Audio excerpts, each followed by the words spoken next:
Welcome back to the Maturity Project. I'm your host, Sir Chad Everett Broshears. This channel and also the Maturity Project itself is designed and designated for people that really are out to have more fulfilling life by understanding the 8 different areas that we can mature ourselves in and develop ourselves in such a way that we become more and more functional throughout life as challenges come at us. Learn from everything, right? Well, it's not just to learn to survive, it's learn to thrive and how to do that. So today's conversation is on how badly I've messed up. I've messed up. I've messed up pretty good. Yeah. I'll sit with that for a second. But actually, what I'm going to suggest also is you sit with it for a second and think about how bad you've messed up. Life happens, man. We have a specific intention to accomplish something or to facilitate a task requirement, right? We want to accomplish something, and we have our goals and all of this, and then we set out and try to do it, right? We get a job because we got bills that we want to that we need to pay, and then we have things we want to experience. You want to travel around the world, you want to go to a theme park, you want to buy that thing that really seems like it's going to enhance your life a bit more, maybe give you more social credibility because you have the nicer car, nicer house, the really nice watch, whatever it is, and you go off and you get into this stuff, and you're working towards something to try to accomplish an outcome, and then you figure out along the way that there are things you don't know, or there's things that you're not quite as good at, and then you sit back and go, well, man, I messed up, or damn, I gotta get better. It's all in the way that we really frame things.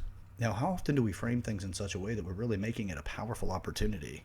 Most of the time we almost like categorize it as a shame thing. Messed up, damn it, I hope nobody finds out. What's great about people finding out you messed up? Some people have done it. Some people are successful at it. Not everyone wants to see you lose. It's just not as easy to realize who wants to truly see you win. Sometimes it's the closest people in your life that don't want to see you win because you might acquire that thing in their mind that makes you want to leave them. Not uncommon with people that are in our life, like our partners, the husband, wife, or boyfriend, girlfriend, or, whoever that significant person is in your life. They may be so caught up with what they're currently doing in their life that they can't focus on the things to thrive because they're really locked in survival. They don't have the bandwidth to work on the things to move them forward. They're treading water, and they cannot move forward because they can't. It's not possible right now. It's either not possible because they're so overwhelmed and their CPU is maxed out, their computing abilities, their computing processing units is the reference for that, which is a computer reference, but we have it too. It's our attention bandwidth. How far can we actually stretch our attention to the point where we actually lose efficiency through focusing on too many things? So perhaps they're so taxed out they can't keep up with you. You've already developed yourself so far in who you are that you are in the thrive model within certain categories of maturity, and you can move forward, and your partner can't because they're not developed the same. And it's not easy to tell the person that you share your time with, especially if it's that close, or if you live together and whatever. It's not always easy to tell what they're lacking in maturity. It's sometimes just like whatever, and you're so caught up in what you're doing, or they're good at masking what they're going through, or they just don't share well. There's a lot of reasons why you may not know your partner's struggling. Or they're struggling, you just don't understand really what your role is or how to support them. There's so many different variations, but when somebody's in a survival mode through the majority of their maturity options or directions or categories, it does make it a little harder for them to move forward. It's just treading water. And by you doing something to develop yourself and move forward, it scares them. Because you may not be, You may not want to keep them around. You might want to, find somebody who's a little bit more equipped to be your partner, at least in their mind, right? Because there's a threat value of loss. And you're just thinking about, hey, I got to make progress here. I've got to move forward. I'm not going to continue to deal with this whenever I can grow out of it, whenever I can understand more about it and become more efficient, more effective at it. When you've met somebody who's like that. Whenever you've met somebody who is really up to something and nothing will stop them. You've met those people. You can be, if you're not already, you can be one of those people. Those people are very noteworthy. Those people you may have only met once, or people will meet one time and they just won't forget them. They stand out. It's something that exceeds beyond charisma. But there's something so intoxicating about the fact that they're hooked on life. They're invigorated by the way life happens, and they're not depressed consistently because life doesn't seem to go the direction they want it to. They're the ones that say, I messed up, but I am so grateful I did. That's the position I'm in. I hear from people often that I'm too hard on myself.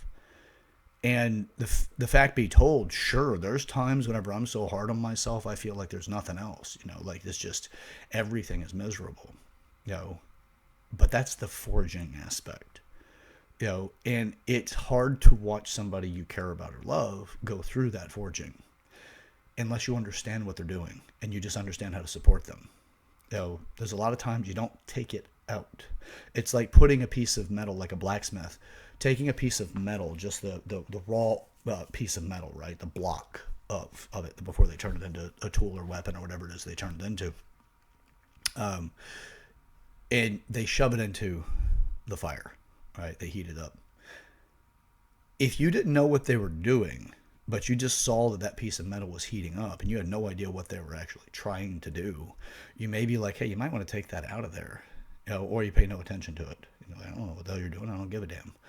But if you did see it go in and you knew that they had, let's say, a resource depletion issue, like they're just not replenishing that amount of metal that they have, those little blocks. If you have any idea what I'm talking about when it comes to blacksmithing, it's pretty neat. It's just you get this block of metal, whatever it is. It's just dependent on exactly what you want to create. So you get this block of metal, and it's pretty cool actually. And then they take that and they put it into heat, right? Typically, it could be a fire, it could be whatever, however they're going to heat it up. And then that thing gets red hot.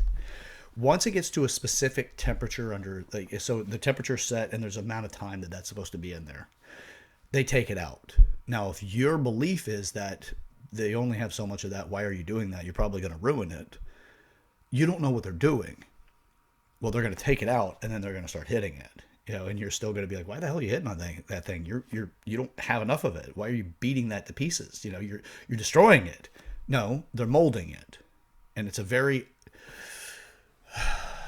it's uncomfortable because there's a lot of heat. There's a lot of physical action. There's a lot that goes into that process of making something out of that block of metal. But if you don't know what they're doing, you look at it and say, I don't get it. And I don't know how to support you here other than let me air some of my views of this. And, I'm going to try to take you back and pull you back from doing this thing, whatever it is you're doing, because you might actually run out of your resources that you've been complaining about. Not realizing that, as a blacksmith in this process, you have to forge that thing to turn into a tool or a weapon or whatever. And then you sell it and you have more money, then you can buy more of that metal. And then you got, the metal blocks, and you're back into the business, right? But they don't know. If they don't understand how to, and I don't know how well that particular example worked for you. I love watching that stuff. I actually think it's incredibly fascinating to watch something go from this to turn it into the other things. It's to me, it's actually kind of beautiful that we figured that out as a species. But most of us don't understand how to help support people going through things, because most of us weren't taught how to do that. And now, with the influence of social media and the instant gratification reward sequences that we have built into our lives now. It's not just social media. If you're bored, then you have a game you can reach to. It's on your phone. It could be on a tablet. It could be, a console. It could be a computer, whatever. You've got something to remedy you of boredom. There's a tool for boredom, and that's those games. It's entertainment, or it could be a movie, could be music. There's a lot of things that we use to stave off boredom. I myself have not been bored since 2014, but that's because of a choice that I made that I didn't realize actually how powerful that choice was. But I was pushed into a circumstance that I had to make that choice. I haven't been bored since. Uh, and I've made a video on that. If you haven't watched it, you got to watch them.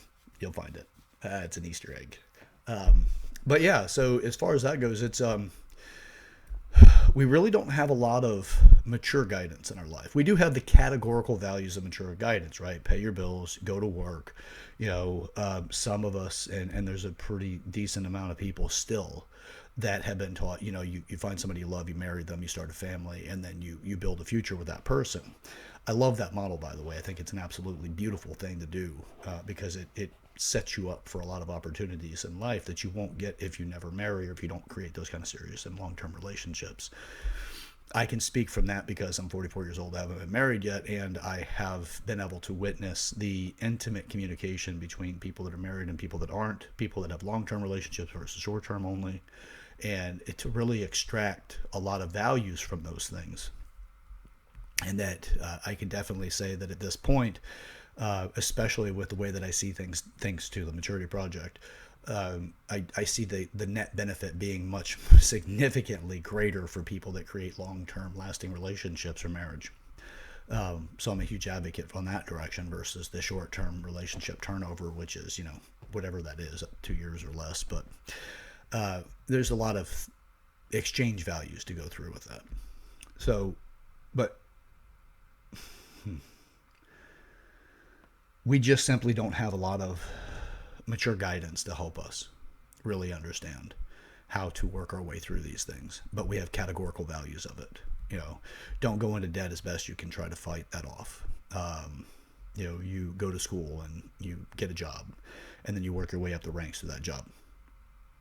It's all good stuff. And by the way, I don't come from there's a right way to do this life. I can't say that. There is no right way to live this life. There are ways that I would say that are wrong. Like if you don't want to be incarcerated, don't break laws. That's kind of an easy one, right?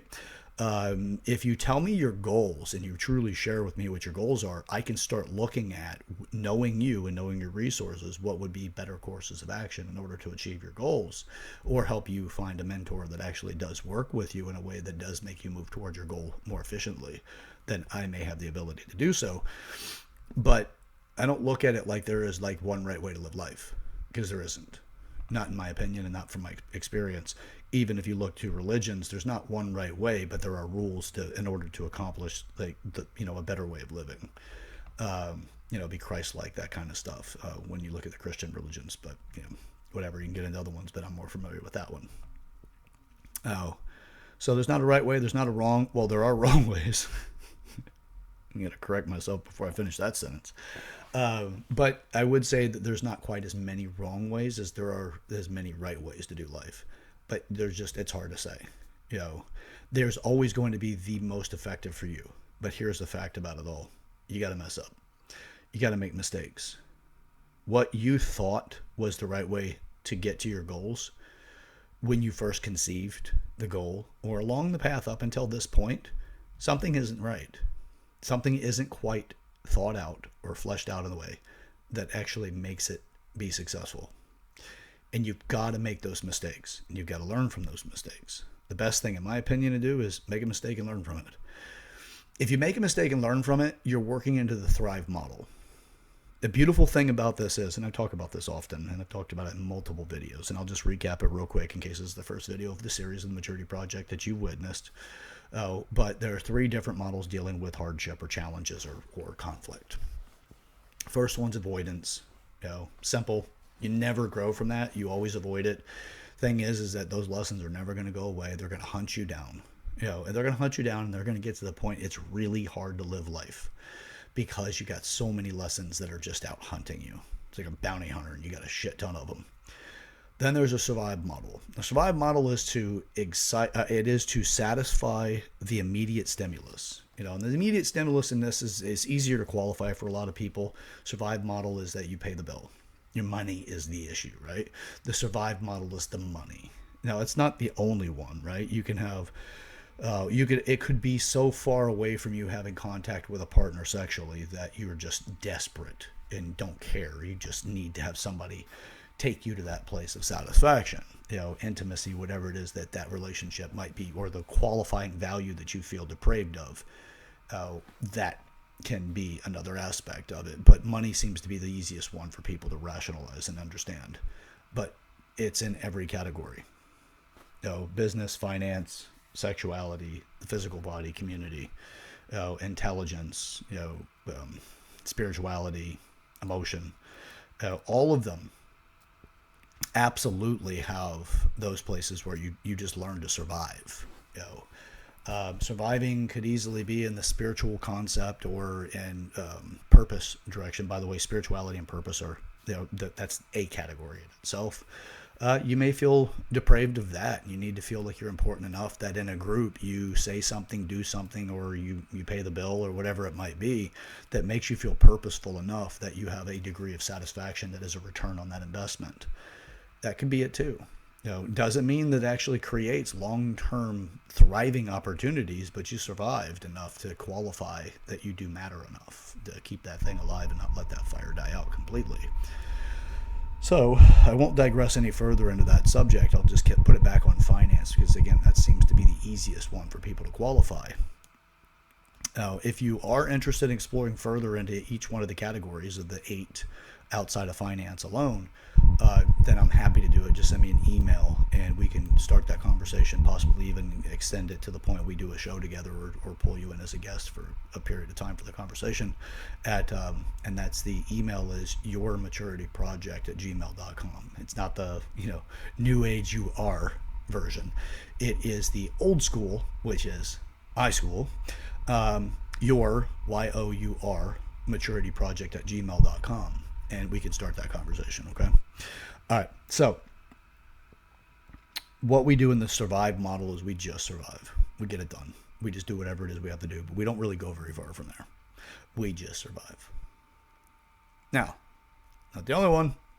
Thrive. So the second model is the survive. Third model is thrive.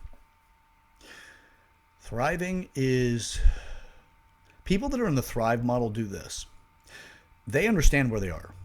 There's an event to blame, right? This thing happened. I'm going through this. Oh my God, this craziness happened to me. That's the language of the survive model.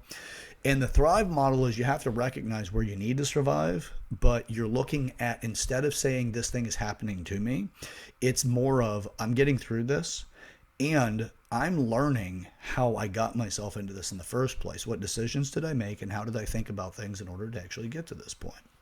That's a thrive model because what that does is it educates you on the actions and your own responsibilities, your culpability in the process of getting to that point where the event showed up that got your attention to say you need to do something and it needs to be a high priority right now. That is the thrive model. Beautiful thing about the thrive model is you're out for growth. You are geared for growth. That is a beautiful place to be because when people say, I don't ever want to be here again, you are better off to understand the thrive process than it is to just do the survival and avoidance process, which is actually what a lot of people mean when they say, I'm never going to be here again, is just they feel like they're going to will their way through it versus develop their way through it. You're not going to will your way through it. You can use will towards development, but without development and without the intent of growth, you're not going to do it. It's very unlikely. It's incredibly unlikely. And if it does seem like you have already, you may have a train wreck on its way because you can't see it. You may have skipped the lesson enough that the bigger lesson's coming. And I've talked about Pandora's box and the whole thing about like dealing with the Colossus lesson that you haven't dealt with before. Perhaps I'll touch on that in this video, but with this in particular, I'm just saying as far as the 3 different models, people often do not even go through the thrive. It's the ones that are truly remarkable, the ones that you meet and you just can't forget them. A lot of those people are thrive type people. You ever met somebody who just doesn't seem to take things too personally, but yet they still seem to get shit done? They still seem to be the kind of people that they don't care, man. They're going to get stuff done. They're going to make moves. They're not going to be stuck. They're not getting the sticky effect of the emotions for things that have been incomplete, like the stress that collects on us like dust. It's mitigatable, amounts of stress that you don't even realize it's there. Before you know it's fully got you weighed down. Yeah. There are definitely people that don't have that. Absolutely. But I would say that is actually more common in my experience, is people that just get weighed down. They have the craziness that happens in life, and then they get stuck with it. They get weighed down by it. And then it's obvious. They're like, whatever. And they're in that survival state. And they're like, God, this sucks. And then there's the other people that are like, that's nice. This isn't going to weigh me down. I'm going to actively knock that stress dust off me by going after exactly what decisions did I make? Why was I thinking the way that I was? What emotional need was I trying to satisfy when I made up those decisions? I made my mind up in those situations that was going to give me a different outcome. What did I have on me when I came up with that conclusion? What led me into those actions, or put me in that place, or had me interact with that person? Those people are actively trying to knock that stress dust off. Before you know it, though, stress dust gets heavy, because it doesn't just sit by itself and that's all the weight that you carry is just that little bit that just is an incomplete, but it's still there, like that baggage that people talk about. You got extra baggage, you're carrying baggage, whatever. You know what? You get enough of that. If you get enough weight on you, eventually you really start readjusting your life to thinking that you're less capable of things. If you look at making mistakes as a screw up that you want to shame yourself for or try to hide away from, which is typical of shaming, which is very common, you're not going to be in the Thrive model. You can't be. The Thrive model is not there. That's a survival and avoidance model. I don't want you to see what I've done. I'll let you in long enough to let you actually be aware of it, because I need to have some sort of outlet that makes me feel whole, or at least a little more whole than I am. So I'll let you know something. But as soon as I feel stronger again, I'm shutting it down. I don't want to talk about it. I don't want to talk about that at all. There's a difference between somebody does that and somebody takes ownership of the mess that they made, the mistakes they've made. I'm one that I got radical ownership, man. I'm extending my ownership and responsibility way past my own actions, because of my influence on other people also requires my responsibility, or the lack of influence I have on somebody else is something else. So whenever I do try to extend past my own responsibility into somebody else's world, where there is something that they're responsible for that could actually affect me and whether or not they accomplish that thing effectively, like say a job situation where you have a coworker that needs to accomplish a specific task and they're not able to do it, did I go above and beyond to make sure they had all of the adequate necessary things in order to accomplish that goal or that task? Did I support them in learning or helping them organize themselves? Most people are going to be like, screw you, that's your job. Well, that's a crabs in a bucket kind of thing, because it's screw you, that's your job until it affects me, and then I'm going to pull you back into this bucket, you son of a bitch. Versus the ants in a bucket, which is, dude, if you're lacking this, do me a favor. I will support you with this, but you need to validate that you're going to grow here. You're going to develop yourself. I'll support you as much as I can, but I will not enable you. You have to grow. What's going to inspire you to grow? What kind of conversation do we need to have? What kind of inspiration do we need to come up with? Is there a particular assignment that I need to give you? Perhaps it's going to be motivational videos in the morning, or if it's going to be an educational thing that you need to line up with, specific, membership to something, or just picking videos on YouTube or Rumble or something, which I actually prefer Rumble, but I post on YouTube because of its reach, but definitely more of an advocate for Rumble. So, what did I do to try to help you break free of the challenges? Because if your job's eventually going to affect mine, if you're ineffective, then I'm not going to abandon you. I'm not going to go to the boss or whoever that they have an authority over both of us to try to drag you down further. That's not a very good team player approach. As well as, I don't take on the challenges that are necessary for me to develop somebody in a way that actually create greater workforce and greater accomplishments throughout the workforce, because I'm stuck. I'm stuck in that person sucks, but I don't. It's a survival model. The thrive model is, I'm bringing you under my wing, baby. I'm taking you into the fold. I will help you become better because I'm driven for it. I took this on a long time ago. I want to see this world a better place, but better place through our own personal responsibility. But you got to inspire things, man. The Maturity Project's based on that. You got to make mistakes and be okay with the fact you make mistakes. You can be hard on yourself for making mistakes, but don't break yourself. I've done that a couple of times too.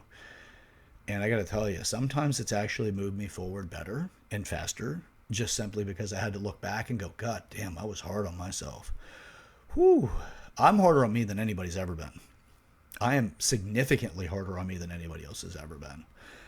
There is a great benefit to that, but there's also a loss of, personal intimacy. I'm not completely intimate with myself as some people are. And that's because of the discipline of what I expect in my own responsibility. But then that means that I am starting to pull back from my self-love. And that's another lesson that's been recent. And it's more about creating balance. Because if you have less self-love, you have less value about life. And then you have less reason to live. And that's not a place that you really want to get to, because there's too many thoughts that can go the wrong direction in there. But we don't want to abandon people because they're there. Just because you're dealing with some shit right now doesn't mean that you will not terrorize yourself if something were to happen to the person that actually tried to get help from you. That is a bad and horrible place to be in if you know that you were one of the last people somebody talked to and they asked for help and you didn't give it. I've done it. I've got a friend of mine. His name, he unfortunately, took himself out of this life, and his name is Pig. That was his nickname. I went to school with him, and he reached out to me, and I was so busy with my company. He reached out to a couple people, and he just one night he finished it. He didn't have it left in him, and he tried to get to his community. Now this is about a decade ago, and I think about him often. It's a mistake I made.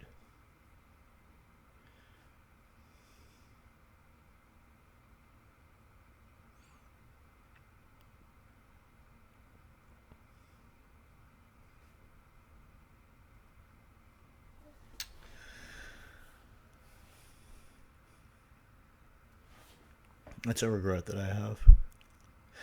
Damn, you could turn whether or not I get emotional in one of these videos or not into a drinking game. Holy shit. Anyway, all right. So, and well, I can't do anything for Pig. God, his nickname was horrible. Excuse me for a second. Let me pretty myself up here. Now, presentable for the camera, baby. Yeah, this is living life. But yeah, in honor of Pig, I can't do anything about what happened. But what I can do is work on helping. Extending that responsibility. Really past myself. And he's not the only one, actually. It's pretty crazy, but he's the one that fits the closest to what I was talking about as far as the reaching out for help and then not getting it. And it was right at the timeline that he did. He took himself out. He was a truly good guy. He needed more help. He needed more, actually, in my opinion, he needed more developing and more maturity that his early authorities just weren't able to get to. And because that was missed, that caused him to see that as a way of just dealing with all of this. He didn't do it in retaliation to anybody directly. It was just more just he was just tired being miserable. And he's a guy, is a straight guy, and he's not good at, he wasn't good at expressing himself, which most of us aren't, which is also part of why I'm so driven for the Maturity Project. All of this stuff adds into why I'm so driven. I'm not trying to take the lessons away from you. What I am trying to do is try to help mitigate some of those lessons by teaching, through insights to help you come to your own conclusions, to see that there are different opportunities and different options. Most of us, if we knew there was another way of doing it, we would do it. We're not going to drag ourselves through the mud to try to figure out how to do it if somebody else has done it effectively. The Maturity Project's about that. So Pig's a part of this. My brother Adam is a part of it. My brother Kevin. Hell, all of my brothers are a part of it to some degree. My parents, my father. I truly am my father's son. I'm so much like him, it's insane. I am the one of my brothers out of the 6 of us that's the most like my father. The rest of us, or the majority of us, are very much more like my mother. Love her to death. I talked about her in the last episode. But she's still with us, and gotta love her to death. She truly is a saint for everything she's gone through and the shit that I put her through. Jesus. And my brothers and the rest of that stuff. So anyway, we all can really benefit by understanding it's okay to make mistakes, and then it's also okay to be there for when people are making mistakes. Not to ridicule them or make them wrong necessarily, or to make a mistake be the reason why you're no longer friends with them. If you understand what motivated them to make the mistake, how they rationalized what they did, and then what the payoff overall was supposed to be through that mistake, you can go a lot further. So the bad news is I've made mistakes, man. I really messed up. I have. There's a lot of qualifiers right now to remind me that what I was attached to was not what my life lined up by with the resources that I have to allocate, the structure that I have in order to support those goals. And so you can look at it and say at that point, yeah, I've made a mistake because I wasn't able to facilitate what I thought and what I was attached to as far as my outcome is concerned. But then there is the other parts of that, which is what I was attached to was a different view of what reality was going to offer. Somebody had influenced me to believe that that was the right direction, right? Like, I didn't come up with the idea of keeping my house so that my son has something that I can train and develop in, and being a landlord and having an asset, right? And pass this down to my son. I didn't come to that idea by myself. Somebody else had told me along the way, and several people actually along the way told me they were doing that exact same thing. And I'm like, wow, that's an admirable thing, and I can see the benefits of that. The first person that really got me to consider that as being an option is my friend Adam's mother, who's no longer with us as well. And, she is missed. She was a great person. She did the same thing for her son. And she made sure that she was with him in the home buying process and taught him how to be a landlord and how to be a landlord with multiple locations or multiple homes. And really just, it was fascinating to me. And I'm like, oh, that's so inspiring, and I want that for my child. So Adam's mother was definitely one of the early people with that, though. And I honor her for that. But I forgot along the way that I got that from her, until really revisiting it now, and going, oh yeah, that's right. She was the one that kind of got me to start looking at it that way. So I was attached to that. Well, that's not going to be the case, because things have changed. Lifestyle, situations in life, the demands, all that fun stuff. It's all changed. So now it's a matter of accepting the change and then making the best of that and turning it into something else. So that's what I'm actively working on. If I was overly attached to it, it would drive me into the grave, because, you won't let go of it and you'll go down with the ship. Okay, well, you pivot. You learn to adapt. It's good things, right? There's a lot of other things. It's just like the mess ups, man. Changing directions as many times as I have in life. I am constantly called back to this, no matter what I do. no matter what I do. Before this was actually qualified to be the maturity project, it called me out of my first real career. Then it called me out of my second career. Then it called me out of my third. There is no obfuscating this. This is it for me. The maturity project is my life's work. Working in consulting gyms is my method to accomplish the business aspects of maturity, because I actually have to teach the business and personnel management and career orientation, career-oriented behaviors and structures. I have to do all of that stuff with the company, and it contributes to this, and this contributes to that. So it all works together. But I had pursued other things because of various reasons. So made mistakes there. Beautiful thing is, learn from them. Yeah, learn from them, baby. So the good news is, after the bad news is I made some mistakes. The good news is, fuck yeah, I made some mistakes. I made some fun ones too, by the way. I won't talk about this. But, I've made great mistakes, but they're not categorized as mistakes in this. Not whenever it's the good news. The good news is there were some lessons, and I took them on. And yeah, there's always emotion associated with attachment. And I was attached to having a different outcome. But that's okay, because I got this now. And there's no way I could have foresaw that this is who I would become by this age. There is no way to say, this is how you're going to appreciate life by that age. Most of us can only say, by this time I should have this much money, or this many possessions, or this kind of relationship with my partner, spouse, whatever. I should have this many kids, or whatever. We can set stuff like that. Those are, placekeepers for something. And they also contribute to the experience of success and fulfillment in life. But there's a whole lot more than that. A whole lot more. Fulfillment requires a lot more than that. But those are attributing factors for fulfillment. Sure. It just depends on what your goals are and what you'd like to experience in life. You have your genetic callings, do things like that. But it's your call, man. It's up to you. What do you want to experience in this life?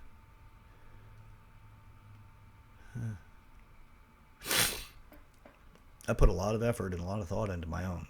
And I love to do this with other people. So I would like for you guys to comment in the comment section, put a little bit of down there about that. Share it with the community, because that is part of our community, is the comment section here on YouTube and Rumble. So, yeah, great news. Made some mistakes. If you want to put that in the comment section as well, put down what you made a mistake in.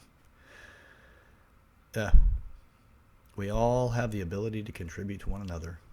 Some of us are really good at learning specific types of lessons, and damn it, you can bring those things forward and offer it and help somebody else who's going through some struggles that may not have that same insight or the ability to even get to that insight without your support. It sucks when you realize a friend of yours is suffering and struggling with something that you're actually pretty damn good at, but they never talk to you about it. They never shared it. You don't even know they're dealing with it. It's a silent struggle for them. Oh, that sucks. But God, I hope it's not one of those situations like with Pig. I know I could have helped him. But he didn't want to share it enough. And his way of sharing it wasn't obvious enough. And I was so caught up with the shit I was going through in life. If I could offer that as a lesson. How do you get people to actually start talking? And that's actually having conversations of meaning. Share this video with people in your life you want to make a meaningful conversation with. You want to break the ice with. Start a conversation, man. Use this as inspiration for that. Why not? You're friends for a reason. Enrich it. You're awesome. Everybody I know is more powerful and more capable than they currently realize. Some of them are just as capable and powerful as their actions are showing and demonstrating through the results, but yet they don't feel they are. They just feel that they're less than, which is, contributory to the drive, sure. But at the end of the day, if that contribution to the drive doesn't have the emotional replenishment of success and the acknowledgement that, yes, you are good at what you do and you're damn good and you're killing it, you're doing a great job, that can diminish the return on the actual outcome by taking you away from the achievement itself, and then you pass it up and don't realize how much you've actually accomplished in life. I'm not saying to stop. I'm not saying to sit back and smell the roses for a second in a way that might lose motivation or momentum. I'm not saying that at all. But how do you qualify that you've gone through some stuff, man? I can tell you right now, there's plenty of people that I wish that were here right now that could just sit and talk with us. Just to be able to go over some things. Some of those people are the consequences and casualties of the mistakes that I've made. And we can't have them on the show with me by my invite, because I haven't been able to reach them to complete and to make up for the mistakes that I've made. But I learned from it.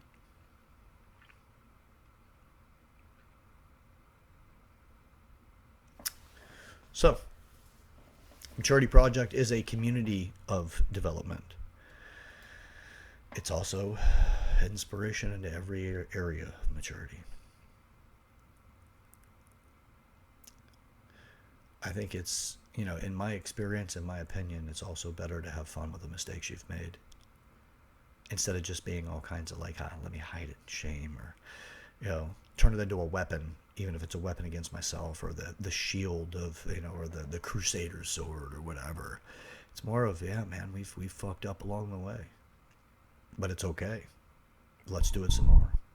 But let's do it in a way that actually we hold responsibility, not shame. That's a powerful place to be. Join me in that, okay? Let's get up to some stuff. The path to hell is paved with good intentions. And there's more than enough people out there trying to create more paths to hell, because they're not developing, they're not maturing themselves outside of the opportunity for their business to make more money for them. Maybe create more fame, popularity in their community, things like that. But ultimately, their long-term consequences could be something you don't want to pay, and they don't want to pay either. They just don't know that they're building that train to that destination, and that destination could be so incredibly bleak. It's truly a sad thing when you realize that somebody worked their entire life to be accomplished and successful at something, and when they get there, they're so dissatisfied life no longer has the value it used to, and they start questioning whether or not they should even be here. We don't need that, man. We can come together and learn from each other and help support each other. We need that. That's the message that I'd like to send with today's mistakes. So, all right. It's the Maturity Project. I'm your host, Chad Everett Brochures. I'd love it if you join me in the process of growing here. We all contribute. Just because I've got this thing put together doesn't mean that I'm developed in every area as much as I need to in order to change the world. But people change the world, and people inspire each other, and they inspire other people to change the world. I'd like to see that we all do it in a way that we really can do this in a way that's mutual, and we really do stop with this narcissistic, antisocial personality trait issues that we've got going on, these sociopaths, psychopaths, Machiavellians, these narcissists that keep getting rewarded, or the behaviors that are being rewarded and developing other people.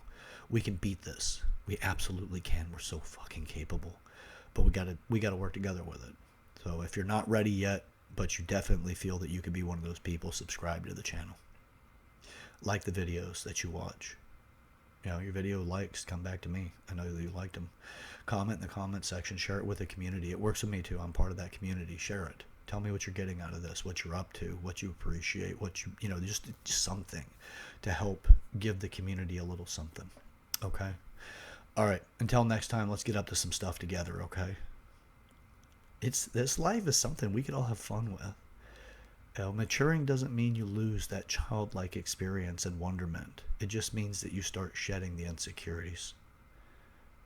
That's it. You can still have fun. You can have a lot more fun with less insecurities, right? So let's do it. All right. Let's do something meaningful. Let's do it together. All right. Till next time. We'll see you.